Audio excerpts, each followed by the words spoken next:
একটা মোবাইল আসলে মানুষের কাছে অনেক গুরুত্বপূর্ণ হতে পারে। কারো, কারো কাছে অনেক গুরুত্বপূর্ণ, আবার কারো, কারো কাছে হয়তো ২ টি, ৩ টি, ৪ টি মোবাইল রয়েছে। একাধিক মোবাইল থাকার পরেও তাদের শৌখিনতার কারণে হয়তো আরও নতুন, নতুন মোবাইল কিনে থাকে। কিন্তু একটি মোবাইল যখন একজন মানুষের অতি গুরুত্বপূর্ণ হয়ে যায়, সেই মোবাইলটি ছাড়া তার ইনকাম বা তার যে চলার গতি সেটি থেমে যায়, তখন আসলে মোবাইলটি কিন্তু অনেক জরুরি হয়ে পড়ে। এমন একটি গল্প এই ফোনটির সাথে জড়িয়ে রয়েছে যেটি আমার কাছে খুব খারাপ লেগেছে, যে কারণে আমি শেয়ার করছি আপনাদের সাথে। যে ফোনটি দেখতে পাচ্ছেন এটি পাঠিয়েছেন আশরাফুজ্জামান লালমনিরহাট থেকে।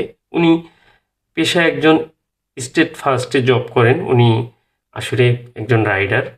বিভিন্ন জায়গায় আপনার যে পার্সেলগুলো পৌঁছে দিতে গেলে অবশ্যই ফোন লাগে। আপনারা জানেন লোকেশন এই ফোনের মাধ্যমেই কাজ করেন ওনারা। তো এই ফোনটি খুব গুরুত্ব ছিল ওনার কাছে, যে কারণে ফোনটি আমার কাছে পাঠিয়েছিলেন রিপেয়ারের জন্য। আমি ফোনটি চেক করে দেখি ফোনটি অলরেডি কিন্তু আগে থেকেই সিপিইউর কাজ করা, কিন্তু ফোনটি রানিং আছে।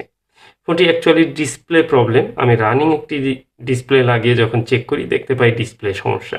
তো ওনাকে বিষয়টি জানাই। উনি ডিসপ্লেটি অরিজিনাল একটি ডিসপ্লে আমার কাছ থেকে নিয়ে উনি ফোনটি কমপ্লিট করে নেন। আর এই ফোন রিপেয়ারের টাকাটা ওনার মা আমার কাছে বিকাশের মাধ্যমে পাঠায়। আমি ফোনটা পাঠিয়ে দেই ঢাকাতে। আর উনি এই মোবাইলটা পাওয়া মাত্রই কিন্তু উনি চাকরিতে জয়েন করেন, এবং কি একসঙ্গে ওনারা একটি ম্যাচে থাকতেন। সেই ম্যাচ থেকে সবাই ঘুমিয়ে আছে এমন অবস্থায় 18 থেকে 19টি মোবাইল একসঙ্গে চুরি হয়ে যায়। সেই সাথে ওনার এই মোবাইলটিও চুরি হয়ে যায়। আসলে অনেকের জীবনে অনেক ধরনের ঘটনা থাকে যেগুলো আমাদের হৃদয়কে নাড়া দেয়।